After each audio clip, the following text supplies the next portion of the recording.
Hey, what's up, you guys? This is John Luca here. I am so excited. At the same time, I just really wanted to talk to you about this specific topic. And this topic, it's really hard.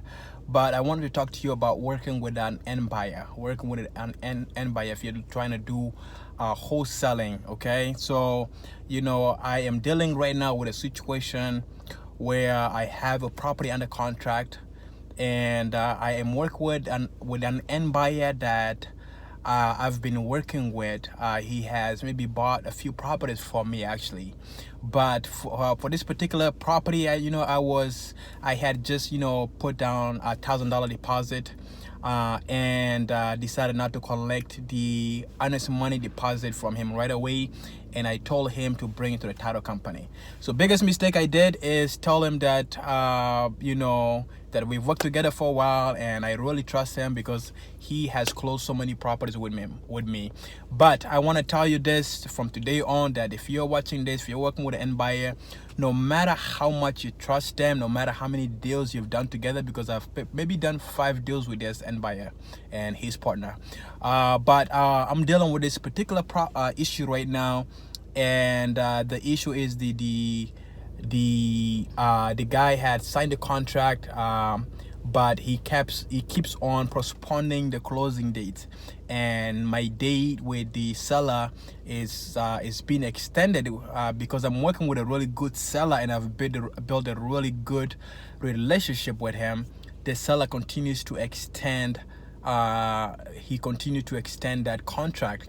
But if you're working with a seller that gave you a specific date and you've given him a deposit, that seller would just really collect the honest deposit. And if your end buyer can't perform, then you end up losing the whole deal. This deal could be 30,000, 40,000, 10,000, so whatever the deal is. But what I'm trying to tell you today is that always collect the earnest money deposit.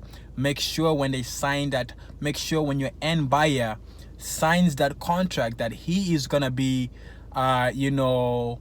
closing on the deal, make sure that he definitely gives you a deposit, so that he's committed and he's gonna do whatever it takes to close that deal on the day that you guys agree on, because he knows that he's gonna lose $2,000 or $5,000. So a very key thing, and I really wanted to bring to you this because this is something that I'm going through right now with.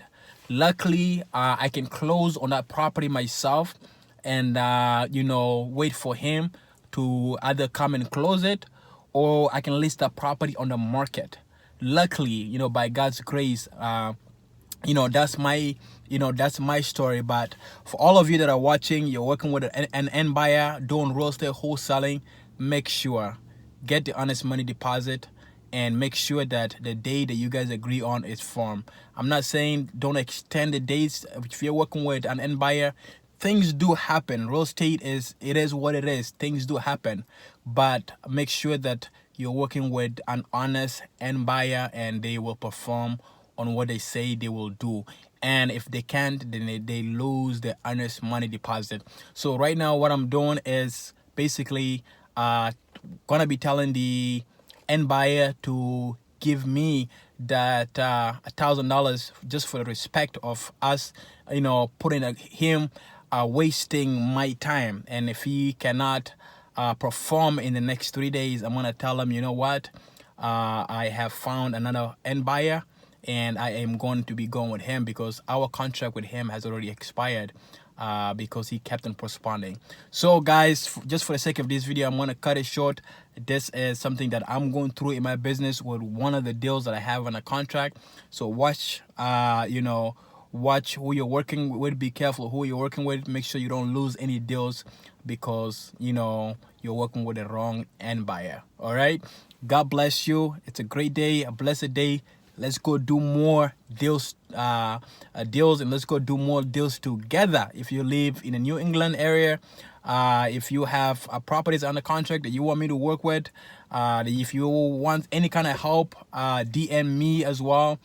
You can find me on Facebook, as John D. Luca. You can also join my free private coaching group at King's Investors Elite Group. And yes, God bless you and shalom.